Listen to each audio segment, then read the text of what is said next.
وَمَا خَلَقْتُ الْجِنَّ وَالْإِنسَ إِلَّا لِيَعْبُدُونَ. Bismillahirrahmanirrahim. Assalamualaikum warahmatullahi wabarakatuh. Innal hamdalillah nahmaduhu wa nasta'inuhu wa nastaghfiruh wa na'udzu billahi min shururi anfusina wa min sayyiati a'malina. May yahdihillahu fala mudilla lahu wa may yudlil fala hadiya lahu. Asyhadu an la ilaha illallah wahdahu la syarika lahu wa asyhadu anna Muhammadan abduhu wa rasuluh. Kaum muslimin, jamaah salat maghrib rahimani wa rahimakumullah. Alhamdulillah, kembali di malam hari ini kita lanjutkan kajian fikih dengan membaca kitab Bulughul Maram karya Al-Hafidz Ibnu Hajar rahimahullahu taala. Di kesempatan ini kita akan membaca beberapa hadis yang dibawakan oleh penulis rahimahullahu taala masih dalam kitab Al-Janaiz, kitab tentang jenazah. Di pertemuan yang lalu kita sudah sampai pada pembahasan menutup dan membuka pakaian dari orang yang meninggal. Ketika dia meninggal, maka disunahkan untuk membuka pakaiannya yang berjahit, kemudian ditutup dengan pakaian kain yang tidak berjahit. Kemudian juga sebelumnya kita singgung bahwa seorang yang meninggal itu tergantung ruhnya dengan sebab utangnya sampai dibayarkan. Di kesempatan kali ini, masya Allah, kita lanjutkan, yaitu pembahasan memandikan mayit. Pembahasan memandikan mayit. Di dalam masalah memandikan mayit ini, penulis rahimahullah membawakan 4 hadis. Saya akan baca sekaligus, kemudian kita jelaskan fikihnya. Kalau bisa selesai hari ini, alhamdulillah. Kalau tidak, maka kita lanjutkan di pertemuan akan datang terkait dengan memandikannya. Ada 4 hadis, yaitu 527, 528 sampai 529 yang belum bawakan terkait dengan memandikan mayat.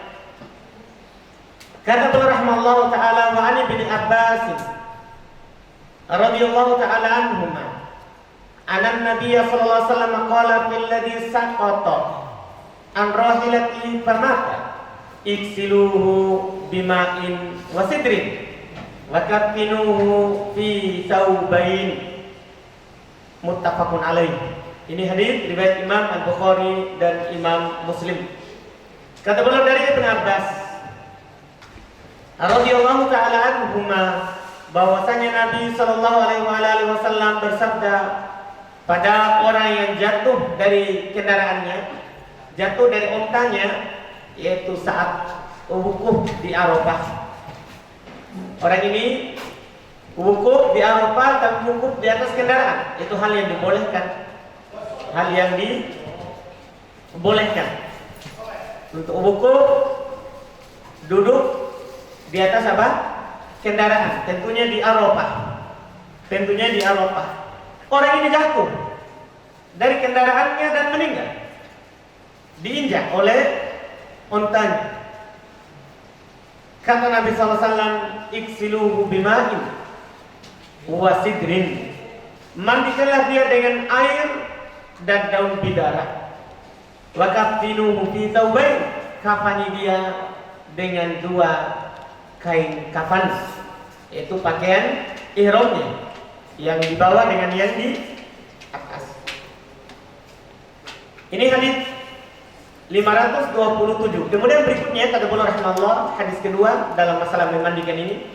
Wa an Aisyah radhiyallahu taala anha qalat lamma aradu ghusla Rasulillah sallallahu alaihi wasallam qalu wallahi ma nadri nujarridu Rasulullah sallallahu alaihi wasallam kama nujarridu mautana amla. Al-hadits rawahu Ahmad wa Abu Daud. Hadis ini diriwayatkan oleh Imam Ahmad dan Abu Daud, dan hadis ini adalah hadis yang hasan, ya, dengan adanya pendukung dari jalan lain.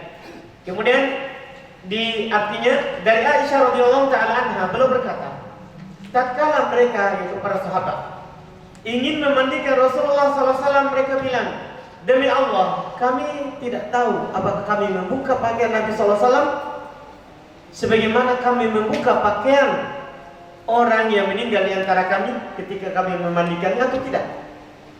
Ini terkait dengan ketika memandikan, telanjang, buka semua pakaiannya kecuali ditutup auratnya atau tidak. Ini nanti akan datang pembicaraan kita terkait dengannya.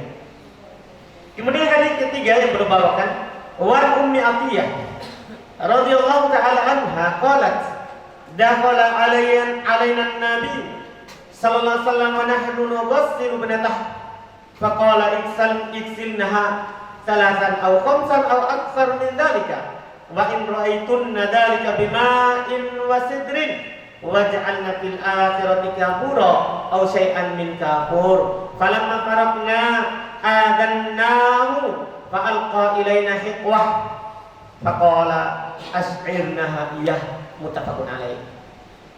Ini hadis ketiga. Hadis riwayat Imam Al-Bukhari dan Imam Muslim terkait dengan jumlah berapa kali kita mandikan mayat. Iya. Dengan ini nanti sempurna cara memandikan mayat dan hukum seputarnya kita akan bahas. Jadi beliau katakan dari Ummu Atiyah radhiyallahu taala anha, beliau berkata, masuk kepada kami Nabi SAW, kami sedang memandikan anak wanita beliau, yaitu meninggal. Saat Nabi hidup, meninggal anak putri beliau, istri dari Utsman ibn Affan radhiyallahu taala anhu. Faqala, maka kata Nabi, iksilnaha salasan, mandikan 3 kali. Aw khamsan, atau 5 kali. Aw aktsar min dzalik, atau lebih dari itu. In ra'aitunna dzalik, kalau kalian melihat itu perlu. Kalau kalian melihat itu dibutuhkan. Misalnya nanti kita akan contohkan, sudah dimandikan 3 kali, pas mau diangkat keluar lagi kotoran, misalnya, kan batal mandinya. Nah, sudah dicuci lagi, baru dimandikan lagi, ditambah. Iya, sudah 3 tambah 2 supaya jadi 5. Diangkat lagi misalnya, keluar lagi, kembali lagi, ditambah lagi 2 supaya 7. Sampai seterusnya kalau kita melihat dibutuhkan. Kita akan bahas nanti fikihnya. Bima'in wasidrin, dengan menggunakan air dan daun bidara.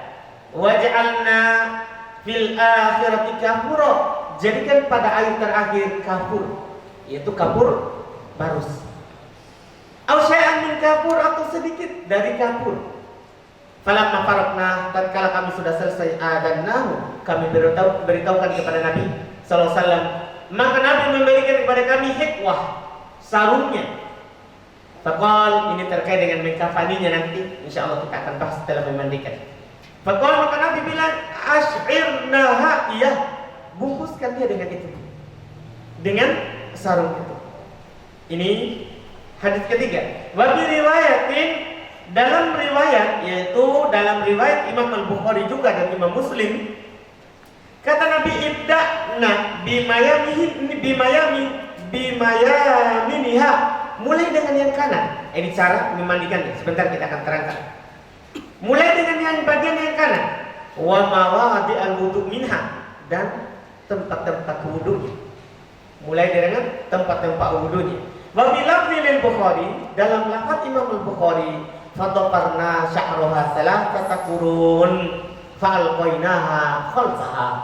Dalam riwayat Imam Bukhari ada lanjutannya, yaitu karena ini perempuan, mayatnya putri dari Nabi kita Muhammad SAW, maka kata Ummu Atiyah, kami mengepal rambutnya 3 kepangan dan kami letakkan ke belakang 3 kepangan itu. Iya, kami letakkan ke belakang, jadi kiri, kanan, dan bagian tengah. Dikepal menjadi 3, kemudian dijadikan ke belakang. Ini setelah dimandikan. Masya Allah. Ini 3 hadis dengan riwayat yang kita sebutkan tadi, yang kita dengarkan. Di dalamnya terkandung beberapa fikih terkait dengan memandikan mayat. Pertama, kita bahas hukum memandikan mayat orang yang meninggal. Tidak ada silang pendapat bahwa memandikan jenazah, memandikan mayat orang yang telah meninggal di antara kita itu adalah fardu kifayah. Fardu kifayah artinya apa? Kalau sudah ada yang memandikannya, berarti gugur dosa dari yang lain. Tapi kalau tidak ada yang memandikannya, semuanya berdosa. Itu artinya fardu kifayah.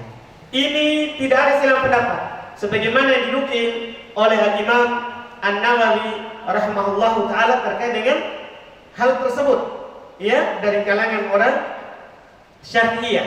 Kata beliau, ghuslul mayyit fardu kifayah bi ijma'il muslimin. Memandikan mayat adalah fardu kifayah berdasarkan kesepakatan kaum muslimin. Ini kata Imam Nawawi rahimahullahu taala. Jadi fardu apa? Kifayah. Iya. Misalnya kita di masjid ini misalnya ada orang meninggal. Kalau sudah ada seorang yang mewakili memandikannya, tidak ada dosa bagi yang lain. Tapi kalau tidak ada satupun yang memandikannya, maka semuanya berdosa. Semuanya berdosa. Ini hukumnya. Dan memandikan mayat ini punya keutamaan. Ya, yang kalau mungkin kita tahu, kita pasti akan berusaha mempelajari cara memandikan mayat, cara memandikan orang yang meninggal, dan kita akan berebut untuk memandikannya. Karena keutamanya besar.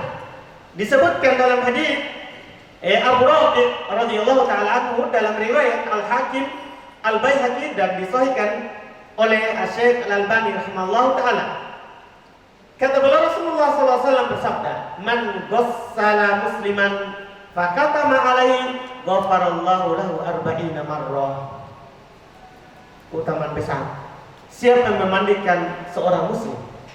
Siapa yang memandikan seorang muslim? Kemudian dia tutup aibnya. Misalnya dia mandikan, ada lukanya atau ada aibnya di badannya, dia tidak ceritakan ke orang. Kan dia buka semuanya, kecuali dia tutup apa? Bagian auratnya sebentar kita akan jelaskan. Dia lihat ada aibnya, tapi dia tutup. Saat dia mandikan tidak ada, dia tidak ceritakan kepada orang. Maka ghafarallahu lahu arba'ina marrah. Allah akan mengampuninya 40 kali. Jadi satu kali mandikan diampuni berapa? 40 kali. Ini keutamaan. Kalau semua orang tahu ini, mereka akan bersaham mengundi siapa yang memandikan di antara mereka. Dan pasti mereka akan mempelajari bagaimana cara memandikan mayat. Karena keutamaannya yang sangat besar. Kemudian yang berikutnya,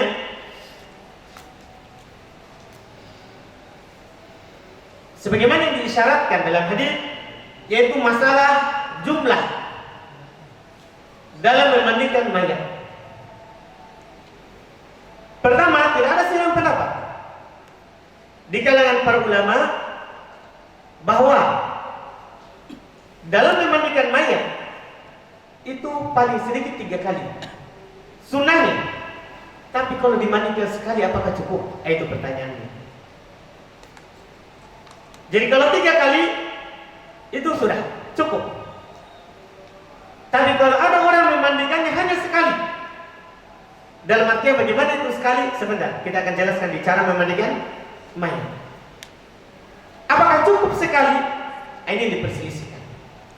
Ini yang diperselisihkan.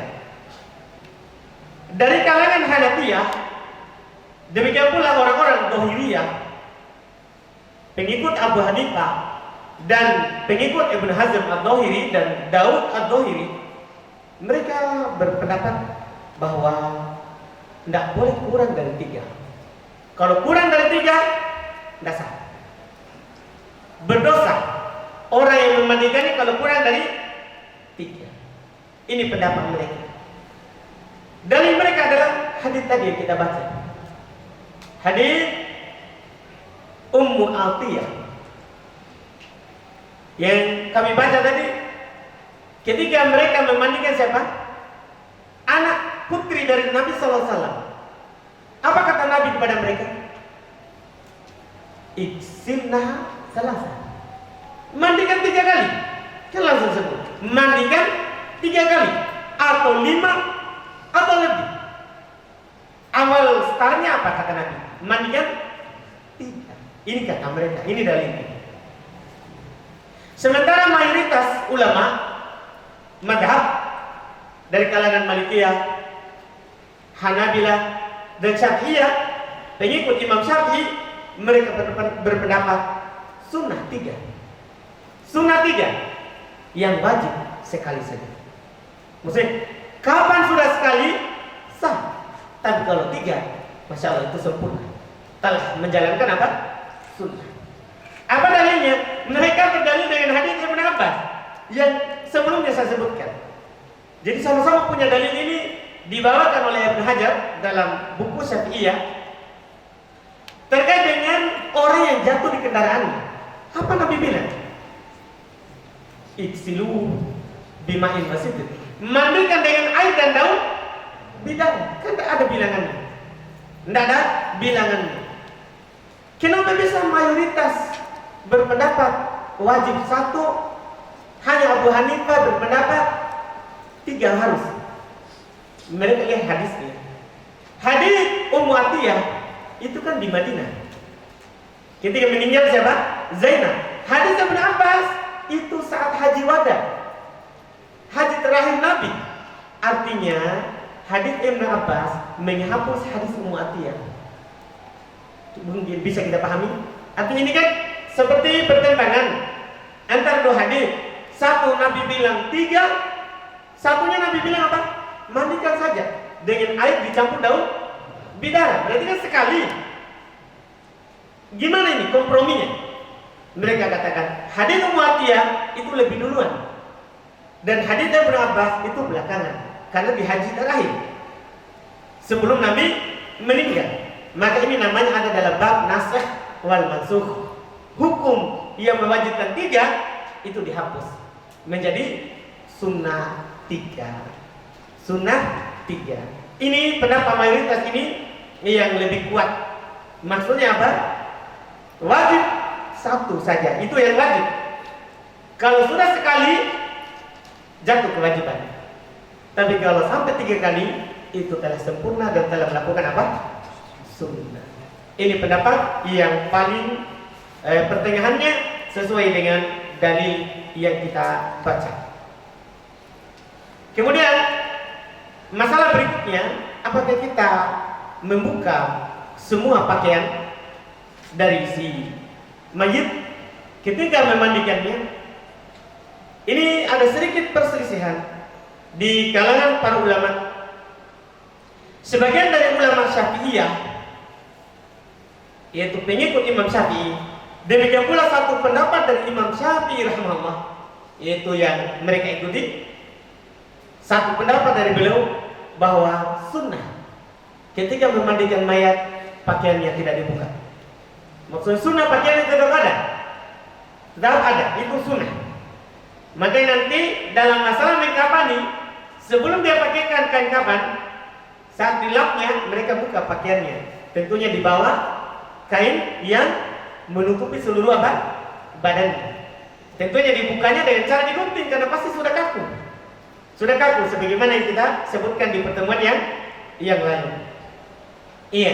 Jadi ini pendapat. Apa dalilnya? Hadis tadi. Iya. Hadis tadi dari Aisyah. Para sahabat ketika Nabi meninggal, mereka berselisih. Apakah kita buka pakaian beliau atau tidak? Langsung dimandikan saja. Iya.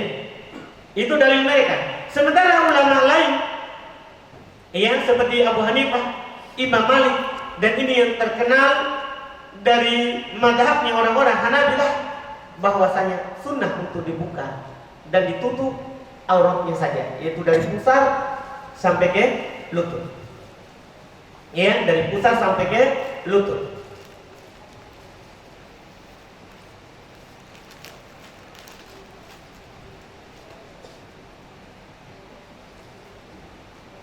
Jadi ini mayatnya, iya. Ketika kita mandikan, kita buka seluruh pakaiannya dan kita tutup di sini, bagian pusat dan lutut. Ini sunnah dan ini pendapat mayoritas ulama rahimahumullah. Sunnah dibuka seluruh pakaiannya kecuali apa? Yang ditutup bagian auratnya antara pusat dan lutut.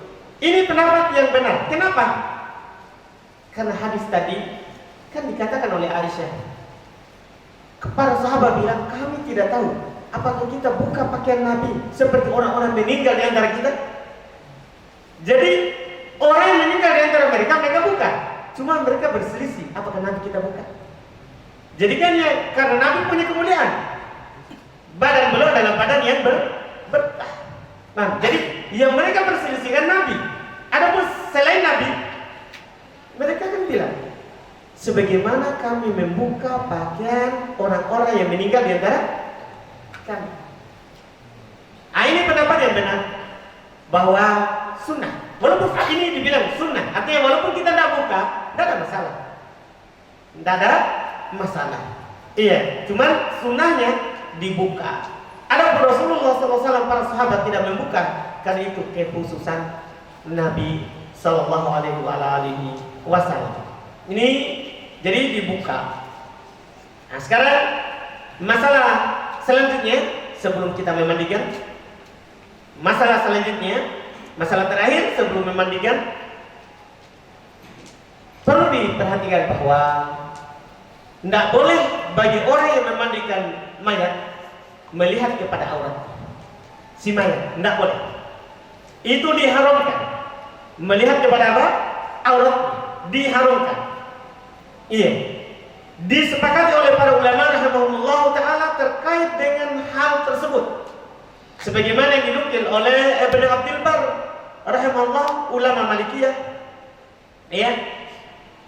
Beliau berkata, ajma'al ulama ala anna an-nadra ila farjil hayy wal mayyit yuhram wala yajuz.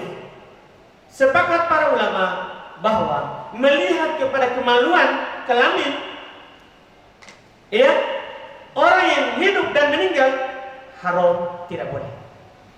Hidup dan meninggal haram, tidak boleh. Demikian pula beliau berkata, wa minas sunnah al-mujtama 'alaiha alla yuqdil ghasil ila farjihi illa wa 'alaihi khirqah. Beliau bilang termasuk sunnah yang disepakati bahwasanya seorang yang memandikan mayat tidak boleh dia memandang farj, aurat, kemaluan kelamin dari orang yang meninggal. Tidak boleh. Ya, ini disepakati kecuali harus ada di atasnya penutup. Nah, seperti ini yang kita katakan. Harus di atasnya ada apa? Penutup. Demikian pula ini dari madhab Malikiyah. Demikian pula Imam An-Nawawi rahimahullah taala dari madhab Syafi'iyah. Beliau juga katakan seperti itu. Beliau katakan, wattaqu ala wujubi taqtiyati ma baina suratihi wa rukbatayhi. Masya Allah. Kata Imam Nawawi rahimahullah, sepakat akan wajibnya menutup apa yang ada di antara pusar dan lutut.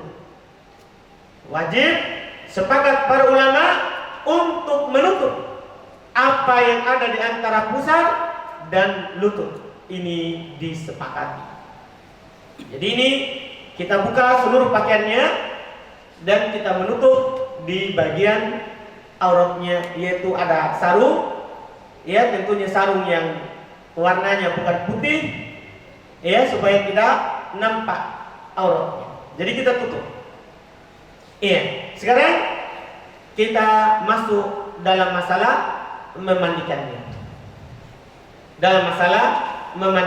Di hadis yang belum sebutkan itu sudah ada syaratnya. Ada syaratnya. Dan kita sudah katakan berapa kali dimandikan, paling wajib sekali. 3 sunnah Kalau dilihat perlu lagi 7. Bukan kembali lagi 7 tapi tambah lagi 2. Jadi kalau sudah 3 masih butuh tambah 2 supaya 7. Ya, supaya 5. Kemudian masih bisa lagi, masih diperlukan tambah lagi 2 supaya jadi berapa? 7. Kalau masih diperlukan tambah lagi 2 supaya jadi 9. Artinya witir, ganjil. Nah, sekarang kita masuk dalam memandikan. Sebelum kita memandikan,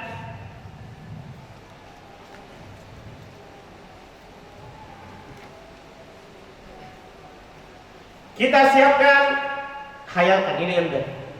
Antum bisa berhayal? Iya, kan tapi kita kasih masuk ember di masjid. Kita siapkan 3 ember. Kalau mau memandikan berapa kali? 3 kali. Jadi 3 ember. Iya, 3 ember siapkan. Kemudian 2 kaos tangan, 2 pasang kaos tangan. Yang kaos tangan yang ini, kaos tangan apa itu? Yang karet. Iya, yang kaos tangan medis. 2. Kenapa 2? Sebentar. Ada alasannya. 2 kaos tangan. Kemudian 2 kaos tangan dan 3 ember, dan disiapkan daun bidara kalau ada. Kalau tidak maka boleh dengan sabun. Boleh diganti dengan sabun. Sabun ini fungsinya sama dengan daun bidara. Fungsi dari daun bidara supaya harum. Supaya harum sekaligus supaya kulitnya lembek. Karena dengan daun bidara kulit mayat akan lentur kembali yang tadinya kaku. Iya, daun bidara. Kalau tidak ada daun bidara maka dengan sabun. Iya. Dan kapur barus. Kapur barus. Daun bidara dimasukkan di ember kedua, ini disepakati. Di ember kedua. Dan kapur barus dimasukkan di ember terakhir, itu juga disepakati. Tujuannya di ember terakhir supaya kulitnya kembali mengencang, karena kalau kena kapur barus mengencang lagi. Jadi sifatnya apa? Mengencangkan. Kapur barus. Iya. Jadi di ember terakhir kapur barus, di ember kedua campur dengan daun bidara atau dicampur dengan sabun. Dicampur airnya, jadi bukan disabuni. Iya, tapi airnya di sini sudah ada air sabun atau air yang dicampur dengan daun bidara. Supaya nanti tidak melengket daun bidara, tentunya airnya tadi kita saring dulu sebelum persiapan. Tentunya kita campur daun bidara di ember, kemudian kita tuangkan, kita saring supaya tidak ada daunnya yang di situ. Tidak campur dengan, tidak melengket di tubuhnya si mayit. Para ulama berselisih air pertama ini apakah tidak ada daun bidara atau ada. Ini saja. Mayoritas berpendapat ada juga daun bidaranya. Air pertama. Karena Nabi menyatakan apa? Iksilu bima'in wasidin. Mandikan dengan air dan daun bidara. Tidak dibilang pertama, tidak, kedua, tidak. Nabi cuma bilang jadikan yang terakhir kapur barus. Kan yang diatur, yang dijadikan terakhir adalah kapur barus. Pertama dan kedua daun bidara. Ini pendapat mayoritas ulama rahimahumullah ta'ala. Jadi sudah siap ini air daun bidara sebelum datang mayitnya. Air daun bidara, air kapur. Air kapur sudah siap. Tentunya ya ada timbanya untuk mengambil nanti. Iya, untuk mengambil nanti. Kemudian kalau tidak ada air mengalir, tidak ada air yang mengalir, ya, maka disiapkan lagi satu tempat air biasa. Untuk apa? Sebentar. Ada fungsinya. Jadi kalau tidak ada air selang dari keran misalnya, tidak ada, maka disiapkan lagi satu ember yang berisi apa? Air biasa. Iya, fungsinya sebentar. Iya. Setelah semua ini siap, maka mayat diangkat di atas tempat memandikan. Mayat, alhamdulillah sekarang masjid banyak punya. Ya. Mayat diangkat dalam keadaan tadi telanjang dan ditutup bagian apa? Auratnya. Ditutup bagian auratnya. Kemudian tadi kan mayat ditutup seluruh badannya saat setelah dia meninggal yang kemarin. Ia dibawa ke sini, dibuka ini kainnya dan ditutup bagian apa? Auratnya saja. Setelah siap semua, tentunya yang memandikan wajib dia berniat meniatkan untuk mandi apa? Jenazah. Berdasarkan hadis, innamal a'malu binniyat. Amalan itu tergantung pada niatnya. Jadi dia berniat. Kemudian dia mengistinjakan si mayit. Mengistinjakan. Dalam mengistinjakan ini, Masya Allah, ada hal yang disunahkan oleh mayoritas, walaupun tidak ada nasnya. Walaupun kalau ada orang langsung cebokan, istinjakan, ya, tidak masalah. Walaupun seperti itu tidak masalah. Cuman mayoritas ulama mengatakan sunnah untuk asrul batn, untuk mengurut sedikit perutnya. Sunnah supaya apa? Supaya sebentar tidak keluar lagi saat sudah mau diangkat. Kan kalau keluar lagi najis, ulang lagi mandinya 2 kali. Itu maksudnya. Jadi makanya disunahkan apa? Untuk mengurut dulu perutnya. Caranya kata mereka disebutkan oleh para ulama rahimahullah. Jadi ini mayat diangkat sedikit bagian belakangnya. Ya, tentunya bagi yang mengangkat adalah yang membantu untuk memandikan. Dan memandikan ini makin sedikit orang makin bagus. Karena ini auratnya si mayat. Apalagi nanti ada aibnya. Jadi makin sedikit di situ makin bagus. Makin bagus. Jadi diangkat sedikit bagian sini, ya, tidak berlebihan karena akan patah punggungnya. Jadi dimiringkan sedikit, baru diurut perutnya pakai tangan kiri. Yang sudah pakai kaos tangan tadi yang pertama. Iya, setelah dia merasa, dia yakin bahwa ini si yang memandikan, sudah keluar semuanya, cairan, kalau ada kotoran-kotoran sudah keluar semua, maka dia tundukkan kembali, turunkan, baru dia cebok dengan tangan kiri yang sudah pakai kaos tangan yang pertama.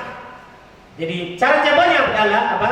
Dia masukkan di bawah kain tangannya dan dia siram di atas kain. Kenapa dia masukkan tangan di bawah kain? Supaya tidak terbuka auratnya. Iya? Jadi dia masukkan tangannya di bawah kain, cebok, dan dia siram di mana? Di atas kain. Ini cebok.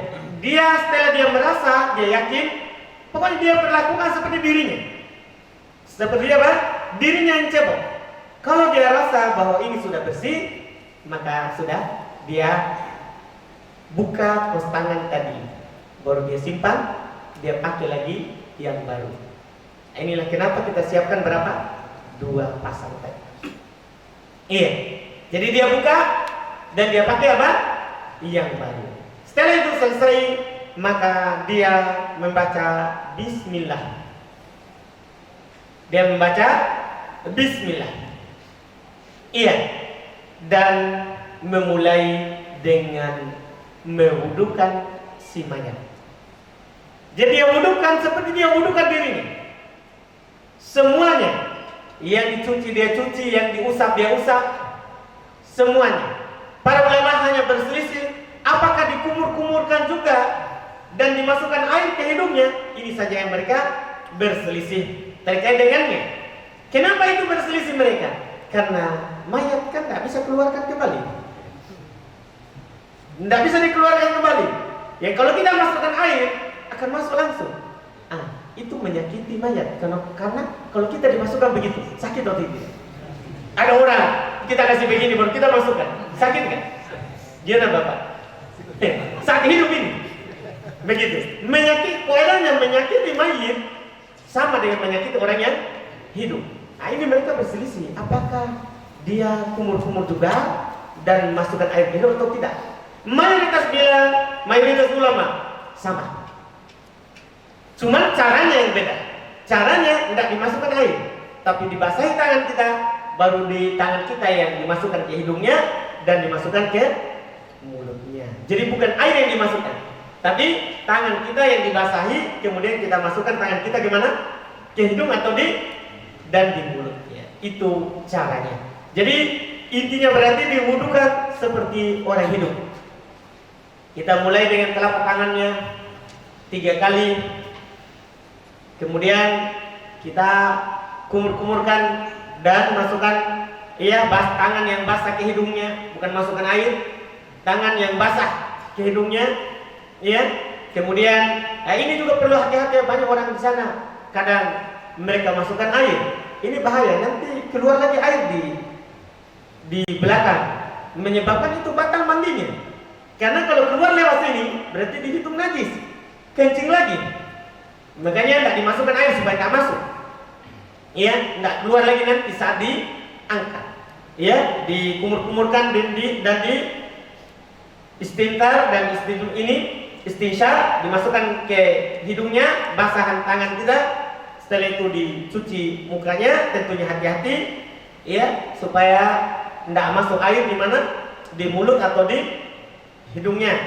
Ya, kita cuci saja yang bisa dicuci, ya, mukanya, kemudian mencuci tangannya sampai di siku dan mengusapkan kepalanya, ya, dengan cara kita taruh tangan kita di bagian depan, setelah dibasahi dan jalankan ke belakang, kemudian kembali lagi ke depan dan usap telinganya.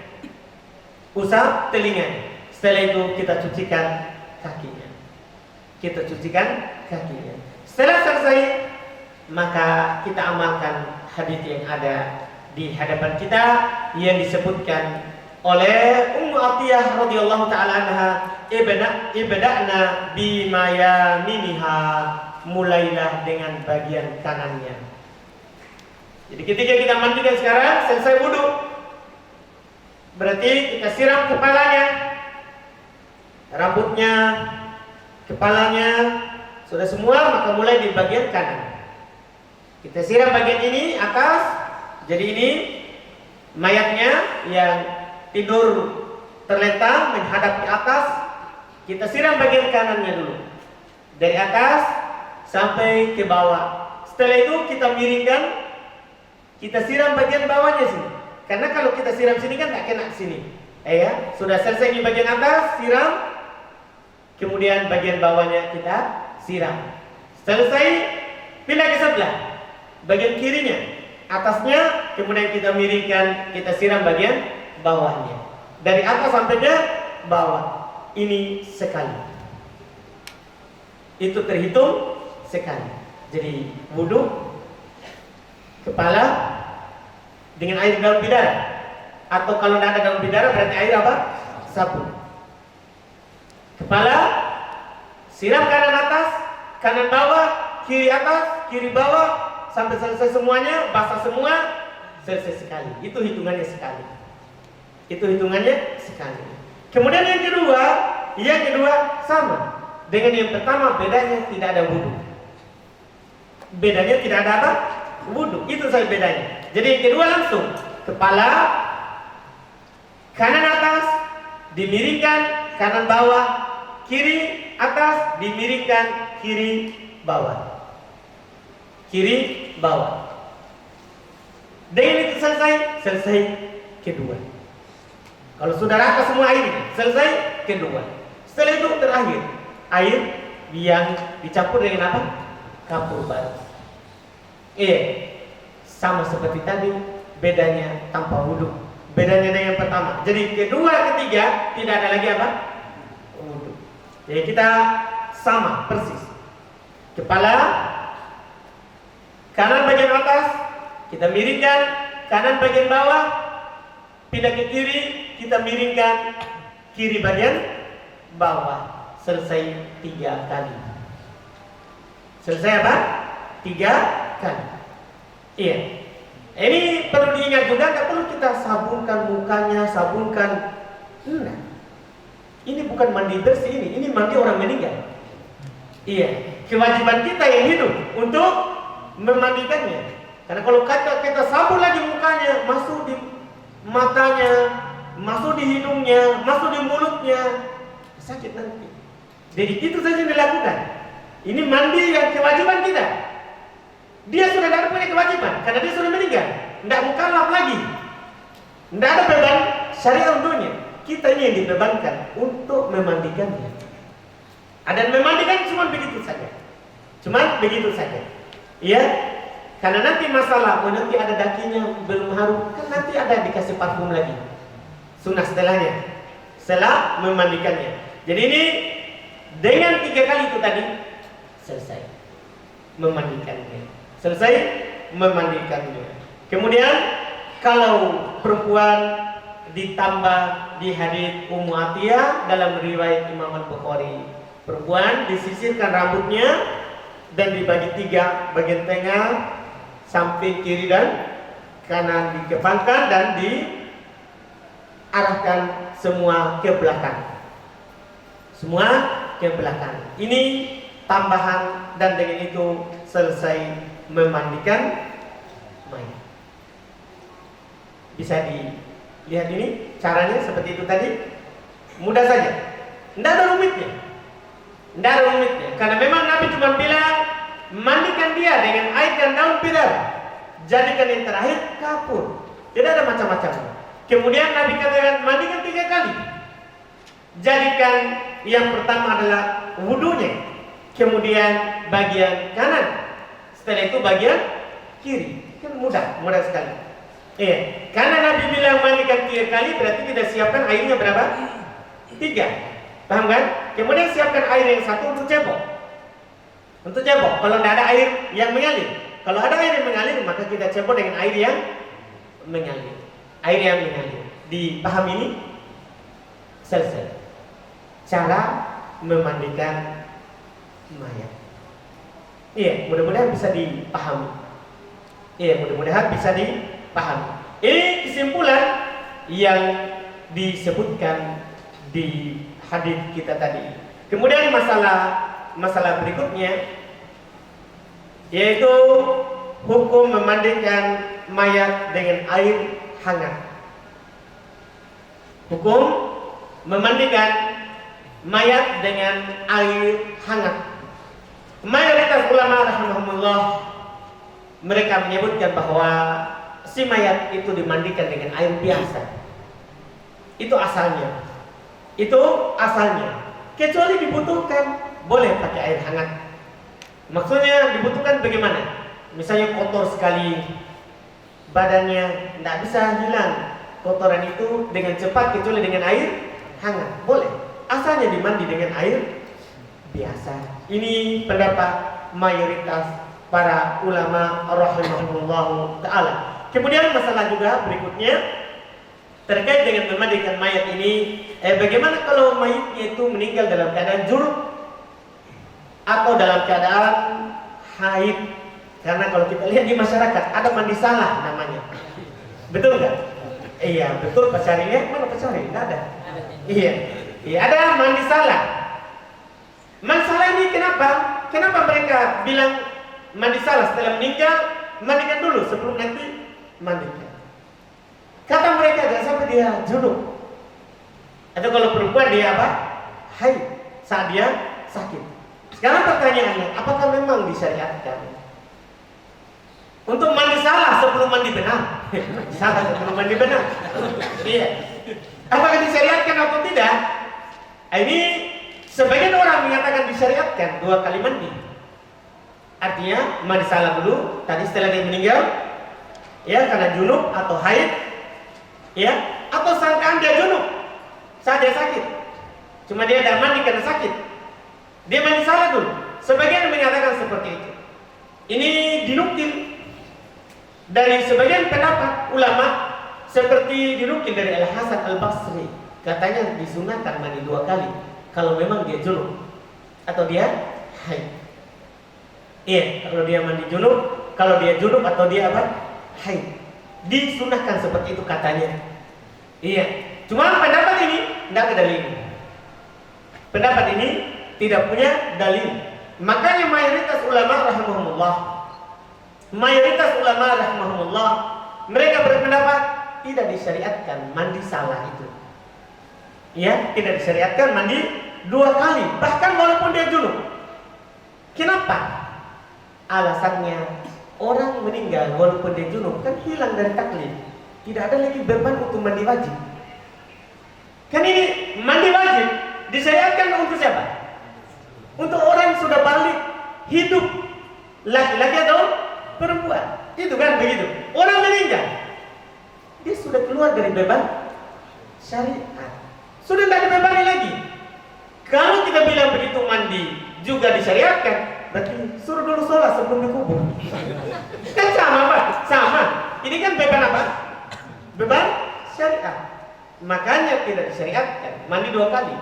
Iya, karena sudah hilang beban syariat untuknya.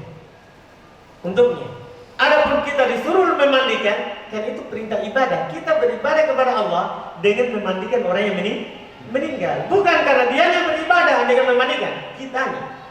Kitanya dapat keutamaan besar kalau kita memandikannya. Ini Masya Allah mungkin yang bisa kita ambil di pembahasan hukum memandikan. Ada beberapa poin di sini yang kami kumpulkan di sini, tapi hanya poin cabang saja, ya, poin cabang saja dari masalah memandikan mayat. Kita cukupkan, berarti ini selesai. Selanjutnya adalah mengkafani mayat.